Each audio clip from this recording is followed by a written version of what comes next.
Irmãos, a mensagem que eu quero trazer para vocês hoje vai mudar a vida de vocês.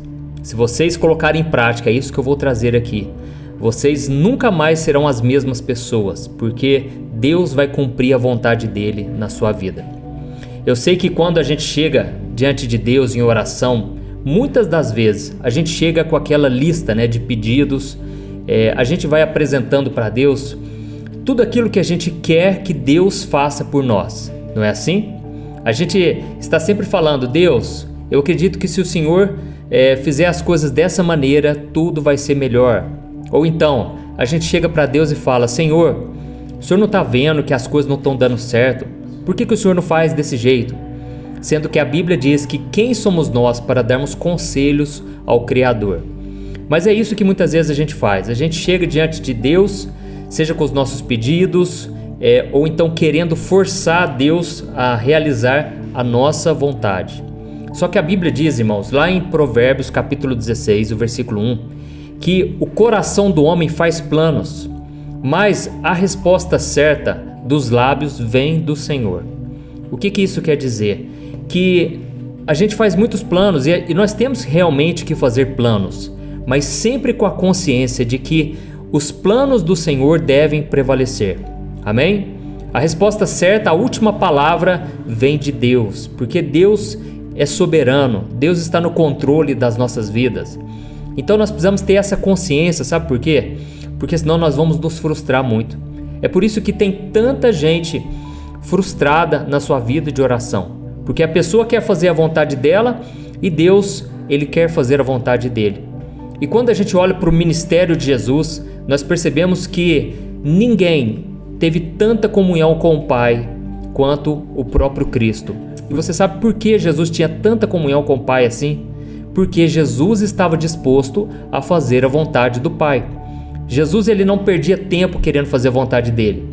E é por isso que em muitas passagens do Novo Testamento, nos Evangelhos, Jesus, ele disse: eu vim para fazer a vontade do meu Pai. Eu quero ler para vocês, irmãos, uma passagem que está em João capítulo 6, o versículo 37 ao 39. Olha o que diz: todo o que o Pai me der virá a mim, e quem vier a mim eu jamais rejeitarei. Pois desci do céu não para fazer a minha vontade, mas para fazer a vontade daquele que me enviou. E esta é a vontade daquele que me enviou, que eu não perca nenhum dos que ele me deu, mas os ressuscite no último dia. Amém? Então, aqui nós vimos que Jesus, ele veio para cumprir a vontade do seu Pai. E nós temos o mesmo chamado, nós precisamos cumprir a vontade de Deus. Quando você ainda não tinha Jesus na sua vida, você seguia o seu próprio caminho.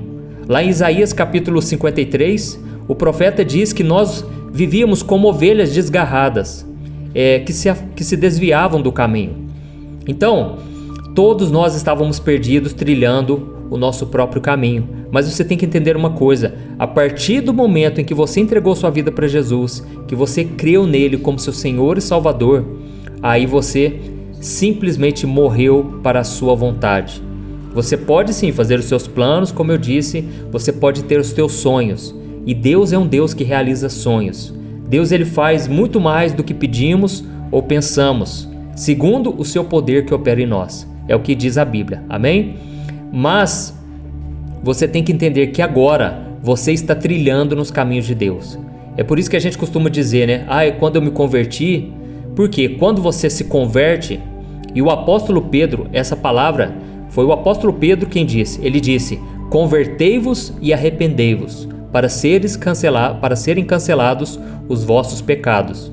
Então, quando você se converte aos caminhos de Deus, ou seja, você estava indo numa direção, de repente você fez uma conversão, você voltou e agora você está trilhando os caminhos de Deus. Então, quando você está andando nos caminhos de Deus, agora Deus já tem um caminho pronto para você. Você não vai criar um caminho novo, não. Você vai andar no novo e vivo caminho que Deus já preparou para você. Amém? E é por isso que quando a gente olha essas pessoas muito usadas por Deus, a gente fica assim impressionado, não é verdade? Nossa, como que aquela pessoa consegue ser tão usada por Deus? Como que ela ela tem tantos dons, tantos talentos? Como eu queria ser como aquelas pessoas. Na verdade, essas pessoas são iguais a mim e a você. A única diferença é que elas estão trilhando o chamado que Deus tem para elas. Deus é que é grande. Não existe pessoas grandes homens de Deus. É o modo da gente dizer: aquela fulana é uma grande mulher de Deus. Amém. Eu entendi o que você quis dizer e eu também digo isso às vezes. Mas quem é grande é Deus, irmãos. E Ele já tem um caminho preparado para cada um de nós. E o próprio Jesus disse: a quem muito é dado, muito lhe será cobrado. Então, todos nós temos um caminho a trilhar. Alguns ficarão em destaque. Algumas pessoas serão notadas. Outras não. Outras ficarão em oculto. Mas não quer dizer que elas não sejam tão usadas por Deus. Amém? A Bíblia diz que uma vez alguns homens, filhos do sacerdote, se eu não me engano, ou filhos de um fariseu, eles foram expulsar os demônios e eles, na hora que chegaram para expulsar o demônio falou o seguinte: olha, eu conheço Paulo e eu conheço Apolo, mas quem é vocês? E naquele momento, aqueles homens não conseguiram expulsar e ainda apanharam daqueles demônios. Mas o apóstolo Paulo a gente conhece, não é verdade? Mas você conhece Apolo? Eu não conheço Apolo, mas os demônios conheciam. No reino espiritual aquele homem era conhecido. Então não se assuste, não fique vislumbrando com os homens. Olhe para o poder e a grandeza de Deus, porque Deus é quem faz a obra e muitas vezes é uma obra tremenda aos olhos dos homens. E essa pessoa simplesmente está trilhando o caminho que Deus já tinha para ela. Amém? Vocês estão entendendo a mensagem? Eu vou mostrar para vocês, irmãos, a mensagem, a oração mais corajosa que um ser humano pode fazer. Essa oração, irmãos, é tão poderosa que ela vai mudar a sua vida se você começar a fazer ela a partir de hoje. Então, eu peço que você, ao final dessa mensagem, você compartilhe, porque eu creio que muita gente precisa ouvir isso que eu vou te dizer. E depois nós vamos fazer uma oração daqui a pouco, tá certo? Então vamos continuar. Como eu estava falando de Jesus, Jesus foi aquele que ele colocou uma meta na vida dele. Eu vou fazer a vontade do meu Pai, custe o que custar. A única questão, irmãos, o único problema, vamos assim dizer, é que Deus tinha traçado um futuro para Jesus, onde no futuro Jesus seria crucificado.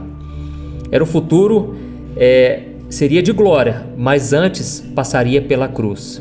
Antes da ressurreição viria uma morte muito dolorosa, mas Jesus, já sabendo disso, mesmo assim estava disposto a fazer a vontade do Pai. Nós, pensa comigo, nós que muitas vezes temos promessas grandiosas de Deus, temos sonhos maravilhosos sonhos de casar, de ter uma família, de ter uma vida mais abençoada do que temos hoje. E mesmo assim a gente muitas vezes não quer fazer a vontade do Pai. Mesmo assim a gente reclama. Agora olha Jesus, irmãos. Olha a humildade dele. Olha o amor que ele tinha pelo Pai. Por quê? Porque ele sabia que o futuro dele não seria um futuro bom, assim, aos olhos do homem. Jesus seria crucificado, humilhado, mas mesmo assim ele estava disposto. E ele chegou a dizer para os seus discípulos, lá em João capítulo 4, a minha comida é fazer a vontade daquele que me enviou. Amém? Então Jesus, ele tinha um prazer em fazer a obra de Deus, aquilo consumia a alma dele. E falta isso nos dias de hoje, irmãos. As pessoas não querem fazer nada para Deus, querem somente que Deus abençoe. E por isso eu tenho uma notícia maravilhosa para te dar. Quando você se preocupar com as coisas de Deus, Deus, ele vai se preocupar com você. O próprio Deus disse: eu honro aqueles que me honram. Deus, irmãos, ele tem compromisso com quem tem compromisso com ele. Quando você decide buscar o reino de Deus em primeiro lugar, quando você decide fazer aquilo que está no Salmo 37, quando diz assim: deleite-se na presença do Senhor e Ele concederá os desejos do teu coração. Quando você se preocupa em agradar o coração de Deus, aí, irmãos, as bênçãos vão ser uma consequência. Como diz o salmista, as bênçãos vão te alcançar. Amém? Então, é isso que nós estamos precisando entender. E eu quero ler para vocês uma passagem onde Jesus fez a oração mais corajosa de todas. Está lá em Mateus capítulo 26, o versículo 38 e 39. É aquela oração que você tem que pensar duas vezes antes de fazer, porque a partir dali sua vida vai mudar, tá bom? Olha o que está escrito, ó. Jesus disse aos discípulos: A minha alma está profundamente triste, numa tristeza mortal. Fiquem aqui e vigiem comigo. Indo um pouco mais adiante, prostrou-se com o rosto em terra e orou: Meu Pai, se for possível, afasta de mim este cálice. Contudo, não seja como eu quero, mas sim como tu queres. Amém? Aqui, irmãos, Jesus estava no Getsêmani. Em pouco tempo, Judas o trairia com um beijo, chegaria ali para encontrar com ele, e Jesus então seria entregue para começar o martírio, o momento de maior sofrimento de Jesus. Jesus já havia passado por todo tipo de sofrimento, porque a Bíblia diz que ele foi tentado em todas as áreas, mas aquele ainda seria o pior momento, o momento onde os homens desonrariam Jesus e eles crucificariam ele, e ele então carregaria todos os nossos pecados. Não pense, viu, irmão, que a maior dor de Jesus foi a sua morte física. Não foi. A sua morte carregando ali os nossos pecados, ali a sua morte espiritual, essa foi a pior, porque Jesus, ele era 100% conectado com o Pai. Jesus não teve pecado e ele estava na glória. Então ele conviveu neste mundo sofrendo porque ele não conhecia a maldade, mas ele viu de perto o quanto o homem é mau, é cruel. E Jesus, ele sofreu, e eu acredito que a maior provação dele foi na questão da paciência. Jesus, ele teve que ter paciência com os discípulos, com aqueles homens que queriam o tempo todo se levantar contra ele, sabe? Então Jesus, ele foi o único que teve todos os frutos do Espírito ao mesmo tempo, sem falhar. E ele teve o fruto da paciência. E então, resumindo, irmãos, o que eu queria dizer para vocês é que naquele momento mais difícil, ainda assim, Jesus, ele quis fazer a vontade do seu Pai. E ele terminou a sua oração dizendo assim: Meu Pai, se for possível, afasta de mim este cálice. Contudo, não seja o que eu quero, mas sim o que tu queres. Irmãos, deixa eu te dizer uma coisa. Tem muita gente aqui que está me ouvindo e não está fazendo a vontade do Pai. Não está fazendo a vontade de Deus. Você já até sabe qual é a vontade de Deus. Eu até costumo dizer o seguinte: o difícil não é saber a vontade de Deus. O difícil é renunciar à nossa própria vontade para fazer a vontade do Senhor. E eu sei que muitos de vocês que estão me ouvindo aqui estão seguindo o seu próprio caminho. Você que talvez está namorando uma pessoa, você sabe que esse relacionamento não vem de Deus. Você sente lá no fundo do seu coração que a pessoa não combina, que aquela pessoa é um jugo desigual na sua vida, aquela pessoa não quer servir a Deus, você quer, mas você que está namorando, você tem medo de terminar o relacionamento. É muito comum acontecer isso, irmãos. As pessoas têm medo porque elas pensam: nossa, mas a outra pessoa vai sofrer tanto. Vixe, como que vai ser minha vida daqui para frente? E se eu ficar sozinha, pastor? Meu querido irmão e minha irmã, não se preocupe, porque quando você decide fazer a vontade do Pai, você está no melhor lugar do mundo, no centro da vontade de Deus. Amém? E quando você está no centro da vontade de Deus, as coisas podem estar indo de mal a pior aos olhos humanos, mas você está no caminho certo. Assim como aconteceu com José. Aquele homem andou em santidade, ele não se perdeu no meio da caminhada, ele foi tentado pela esposa de Potifar, ele foi preso injustamente, mas a Bíblia diz que José prosperava. Por quê? Porque a presença de Deus estava com ele. Oh, meus irmãos, deixa eu te dizer uma coisa: a vontade de Deus vai se cumprir, queira você ou não.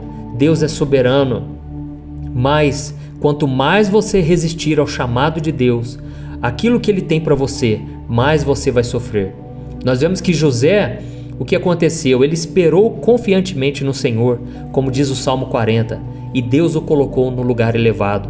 Ele se tornou governador do Egito. Deus transformou a vida dele, mas ele decidiu fazer a vontade de Deus. Nós vemos, no entanto, um outro homem de Deus chamado Jonas. A Bíblia diz que Jonas recebeu um chamado de Deus para pregar em Nínive, mas Jonas fugiu de Deus, ele foi na direção contrária. A vida dele andou de mal a pior. Por quê? Se você sair da presença de Deus, quem que vai te socorrer, irmãos? Quem que vai te socorrer? Mas se você estiver na presença do Senhor, ainda que todos estejam contra você, Deus vai estar do seu lado. Amém? Então Jonas, ele fugiu, se escondeu numa embarcação, mas veio uma tempestade contra a vida dele. e tiraram a sorte ali e descobriram que o problema era Jonas. Oh, meus irmãos, não existe ninguém que cause mais problemas do que aquela pessoa que está desviada de Deus. É uma pessoa que ela se contamina, ela contamina os outros, ela leva pessoas para o buraco, para o mundão. Você que está aí, não seja uma pedra de tropeço na vida das pessoas. Busque a Jesus, amém? Glória a Deus. Está dando para entender a mensagem, irmãos? Então, a Bíblia diz que Jonas, ele foi lançado no mar, porque aqueles marinheiros perceberam, se nós não acabar com esse problema aqui, esse problema vai acabar com a gente. Nós vamos morrer afogado, esse barco vai virar. E jogaram Jonas no mar e de repente o mar se aquietou. Aquele céu nublado, veio um sol muito forte e Jonas ia morrer no mar. Mas de repente Deus foi misericordioso e enviou um peixe para engolir Jonas. E a Bíblia diz que ele ficou 3 dias e 3 noites ali, e até que ele foi lançado em terra, cuspido por aquele peixe. Então Jonas ele foi pregar. Resumindo, irmãos, não teve saída, ele teve que fazer a vontade do Pai. E você também, você precisa entender isso. Deus tem planos maravilhosos para você. E não pense assim, pastor, mas então se eu obedecer a vontade de Deus, e o que vai acontecer comigo, né? Não pense dessa forma, irmão, porque a Bíblia diz em Romanos capítulo 12, a vontade do Senhor para você é boa, perfeita e agradável. Então tudo que Deus faz, Ele é Pai, Ele é para o seu bem. Então você não tem que ter medo, nós precisamos parar com esse medo de ter Deus, de entregar tudo nas mãos de Deus, irmãos. Eu vou falar por mim, eu conto muitos exemplos meus, porque eu me entreguei para fazer a vontade de Deus e eu decidi, eu não vou ser um crente de igreja apenas, eu não vou ficar só no banco, eu quero fazer a vontade de Deus, custe o que custar. Irmãos, na hora que eu comecei a fazer essa oração, Senhor, faz a tua vontade na minha vida. Na hora que eu comecei a orar dessa maneira, as coisas começaram a mudar. Tudo começou a mudar. Aí você começa a se assustar, porque parece que tudo vai saindo fora do controle. E é para sair do controle mesmo. Por quê? Saiu do seu controle, mas foi para o controle de Deus. Agora Deus vai consertar e Ele vai fazer o que Ele quiser na sua vida. Mas para isso você tem que orar todos os dias. Deus, eu não quero sair do centro da tua vontade. Tem pessoas aqui dizendo, pastor, como é difícil. Pastor, realmente essa oração é poderosa, mas é difícil. Irmãos, ninguém veio falar que é fácil. Jesus falou, no mundo vocês vão passar por muitas aflições. Mas Jesus falou, tenham bom ânimo. Eu já venci o mundo. Então faça o seguinte, pega a sua cruz e me siga. Anda comigo, me segue, porque você vai estar cumprindo a vontade do meu Pai. Amém? Eu fiz esses dias, domingo passado, eu fiz uma pregação no meu canal do YouTube. Aliás, eu fiz uma pregação lá na minha igreja e eu coloquei no meu canal do YouTube e eu falei sobre a importância de nós sermos discípulos. Existem 4 tipos de pessoas, irmãos. Existe o frequentador de igreja, aquele que só vai no culto, aquele que só fica ouvindo a palavra, mas nunca muda de vida, não é salvo, viu? Esse é o primeiro tipo de pessoa. Existe o segundo, que é aquele cristão. Ele fala que é cristão, ele se assume, mas ele também não pratica a palavra. E aí vem o terceiro grupo, que é o grupo que Jesus ele quer, que é o grupo dos discípulos. Jesus ele falou para os seus próprios discípulos, olha, vão por todo mundo e preguem o evangelho, façam discípulos de todas as nações e batize eles em nome do Pai, do Filho e do Espírito Santo. Esse é o terceiro grupo, irmãos. Vamos assim dizer, é o grupo que está em extinção. São poucos, porque se todo cristão fosse um discípulo, o nosso país seria um país de primeiro mundo. Não teria violência, não teria... Assim, lógico que teria, porque teria pessoas que ainda não seriam. Mas seria um país muito melhor. Mas hoje, contando católicos e evangélicos que são do cristianismo, dá mais ou menos 80%. E a gente olha para o nosso país, está de mal a pior. Então, irmãos, se toda pessoa que se diz cristã fosse realmente um discípulo, as coisas seriam muito diferentes. E aí, vem o quarto grupo de pessoas. Qual que é esse quarto grupo? São os mártires. São aqueles que Deus tem um chamado para eles para morrer por Jesus. Isso não é algo que a pessoa escolhe, mas é algo que é um chamado de Deus. O apóstolo Pedro, por exemplo, Jesus falou para ele, olha, vai chegar um momento na sua vida, Pedro, que as pessoas vão te amarrar, vão te levar por um lugar que você não queria. E assim você vai me glorificar com a sua morte. Então, Pedro ele foi chamado para isso, o apóstolo Paulo foi chamado, os apóstolos foram. E hoje em dia muitas pessoas elas morrem por Jesus, elas entregam suas vidas por Jesus. Então isso é um chamado que Deus dá para a pessoa. Aí você pensa, nossa, mas que coisa triste, pastor, que coisa terrível. Meus irmãos, quando a pessoa morre com Cristo, ela na verdade está no lucro, porque ela foi promovida. Imagina o galardão dessas pessoas. Quando a gente vê a história dos primeiros mártires da igreja, eles queriam abraçar a morte, a cruz, porque eles estavam tão cheios da presença do Espírito Santo que eles sabiam que aquilo geraria para eles um maior galardão, uma maior recompensa. Então, esse é o quarto tipo de pessoa. O que eu estou te dizendo é o seguinte: você tem que fazer a vontade de Deus, não importa para qual caminho Deus vai te levar. Seja para a vida, seja para a morte, siga a Jesus e Ele vai te capacitar para tudo o que for vir. Amém? Então, irmãos, a oração mais perigosa, vamos assim dizer, é quando você fala: Senhor, não seja feito como eu quero, mas como Tu queres. E eu vou contar um testemunho aqui para vocês. Uma vez eu estava namorando uma moça em Belo Horizonte e tudo para mim estava caminhando para eu ficar por lá mesmo. Eu fiz o seminário da Batista da Lagoinha e eu fui convidado para ajudar com os jovens lá. A minha vida toda estava voltada para lá, mas a minha família mora em Franca. Então nós estávamos a 6 horas de viagem e essa nem é a questão, porque eu estava disposto a fazer a vontade de Deus. Até que eu comecei a namorar uma moça lá. Toda vez que eu ia embora da casa dela, era mais ou menos uns 40 minutos de distância. Aí, irmãos, eu ia embora e eu tinha muito tempo para pensar. E nessas indas e vindas, né, eu orava a Deus, eu pedia para Deus me mostrar se essa realmente era a vontade dele. Até que eu fui percebendo com o tempo que ela era muito diferente de mim. No jeito dela, ela era muito tímida, não que esse seja um problema, mas ela não combinava comigo em muitas coisas, sabe? Até mesmo por causa da idade dela, ela era bem mais nova. E teve um dia que eu fiquei muito incomodado com aquilo, porque eu fui percebendo que eu queria mudar ela para ficar do meu jeito. E ninguém muda ninguém, irmãos. Ninguém muda ninguém. Você pode ajudar a pessoa a ela refletir nas suas atitudes e ela mudar. O que aconteceu? Naquela noite eu fiquei tão incomodado porque eu tinha dúvidas se era realmente a vontade de Deus ou não, que eu continuasse com ela. Aí eu cheguei em casa e eu fui orar. E eu comecei a falar: Senhor, é isso mesmo que o Senhor tem para mim? Olha, porque eu estou disposto, desde quando eu me converti, eu decidi que eu vou fazer a Tua vontade. Se não for ela, tira, Senhor. É difícil fazer essa oração, né, irmãos? Se não for ela o melhor que o Senhor tem para mim, tira da minha vida e prepara o melhor para ela e prepara outra pessoa que seja o melhor para mim. Mas eu quero o melhor, Deus.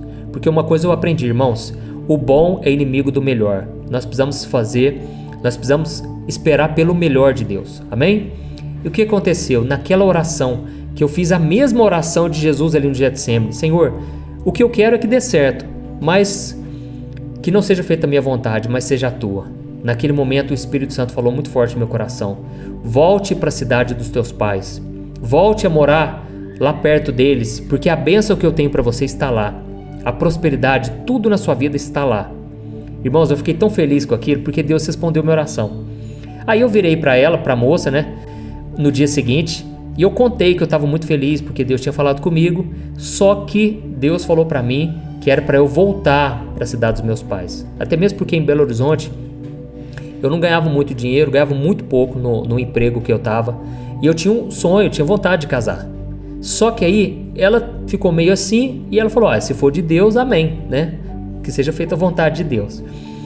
Irmãos, eu vim embora, peguei minhas malas, encerrei o contrato lá com o aluguel que eu tinha e voltei.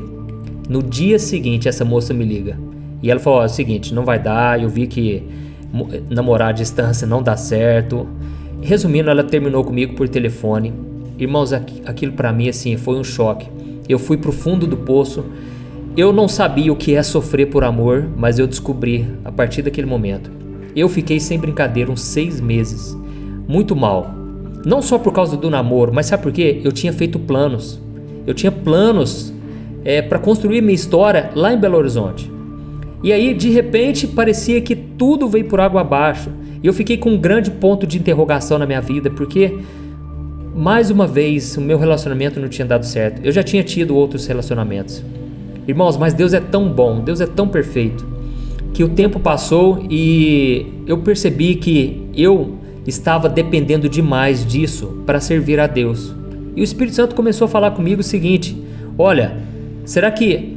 Ele começou a falar assim, ó: você acha que Jesus morreu na cruz só para você ter um casamento abençoado? Só para você se casar com alguém? E ele começou a tocar isso no meu coração e eu comecei a perceber o quanto eu fui egoísta. O quanto eu ficava pensando só em mim. Ah, se Deus me abençoar, então eu vou servir a Ele. Sabe, irmãos, às vezes a gente acha que a aprovação, ela não tem propósito nenhum. Mas é isso mesmo, olha lá, ó. Tem uma pessoa que acabou de dizer aqui, ó, realmente, nesse momento de frustração, que Deus vem trabalhar no nosso coração.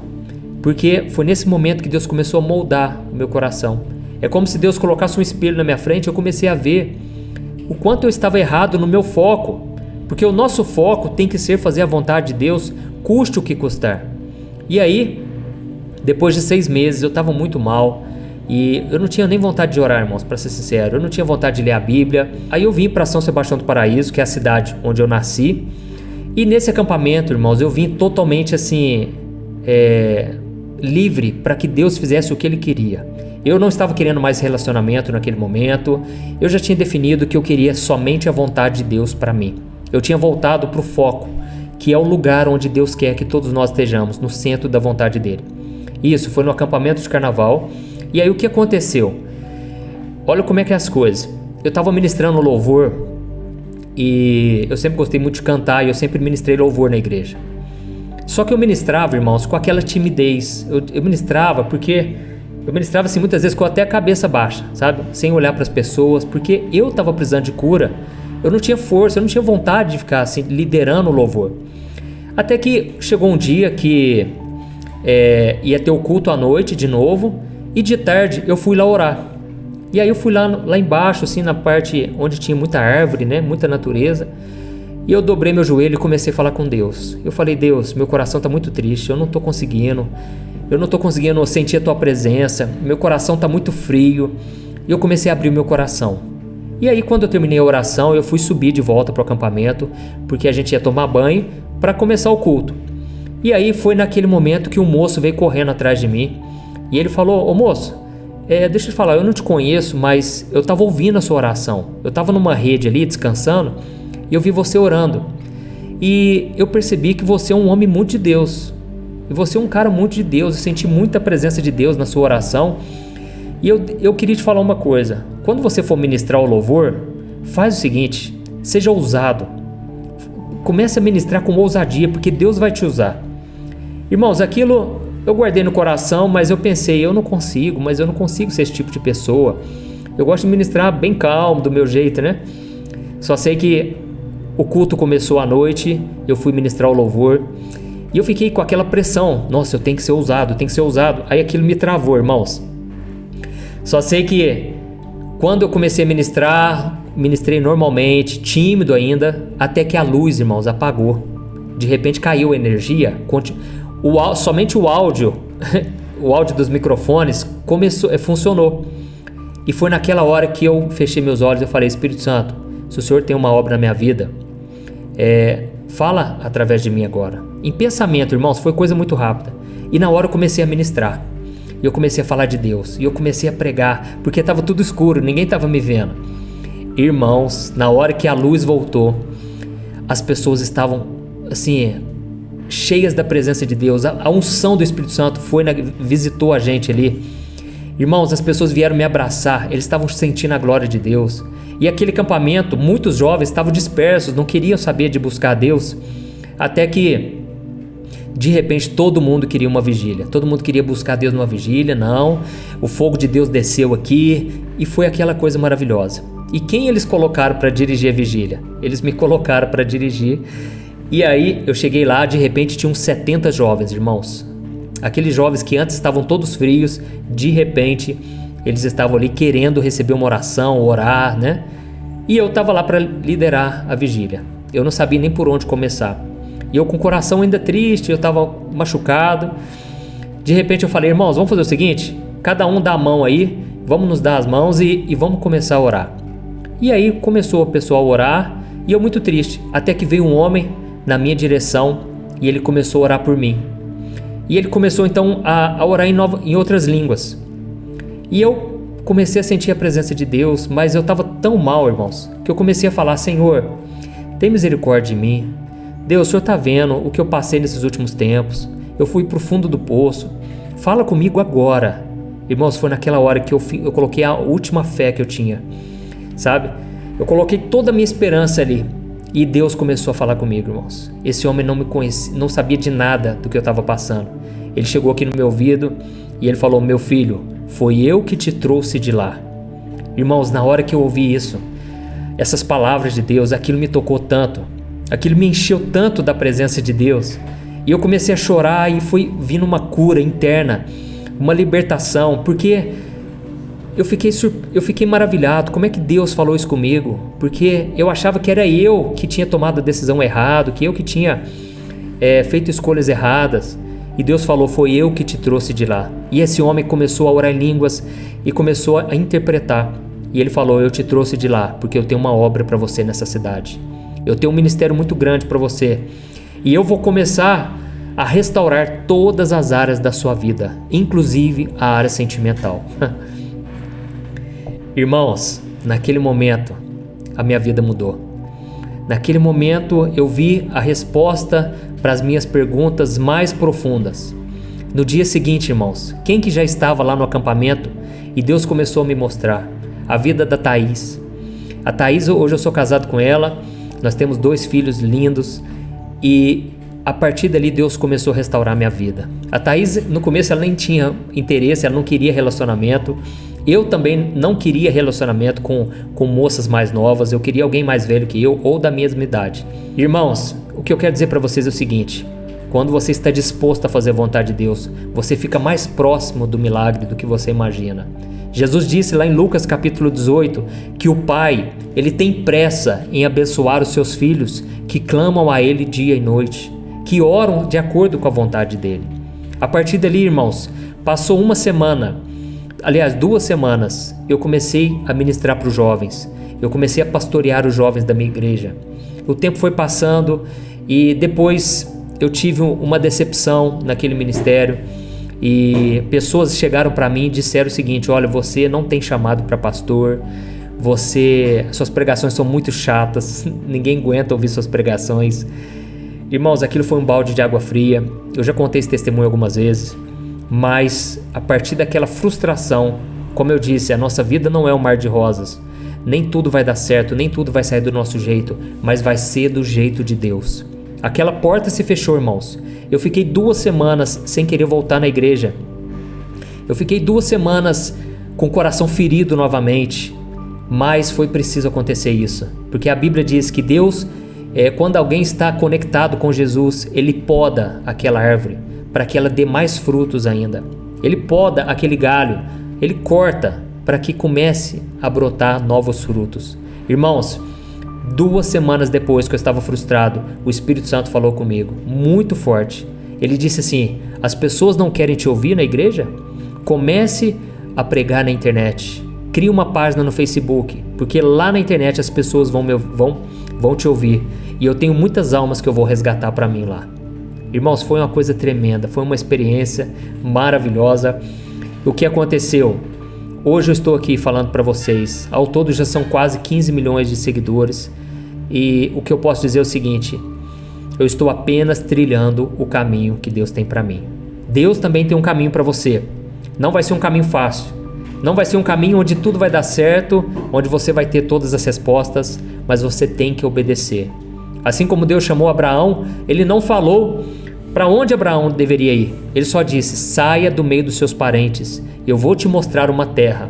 Então, Deus, Ele tem planos, Ele tem um caminho trilhado para você.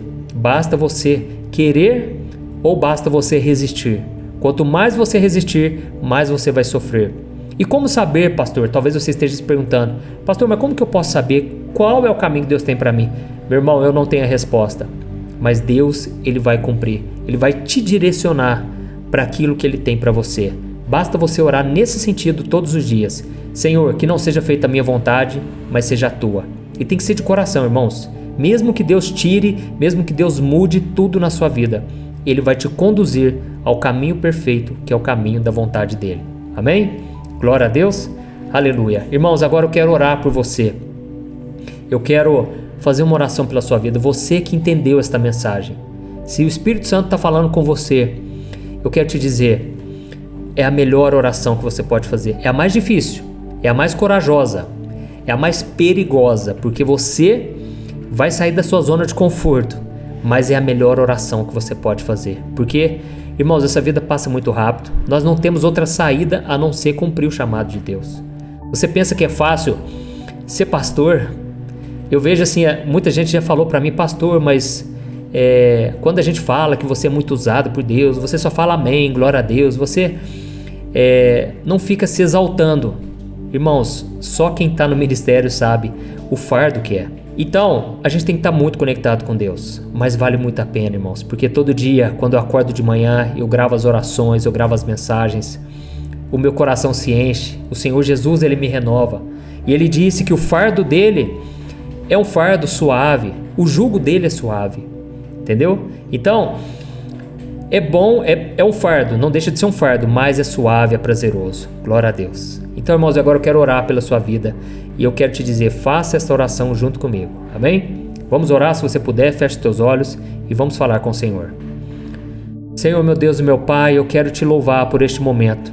Eu creio, Deus, que já estava nos teus planos esta mensagem, esta oração.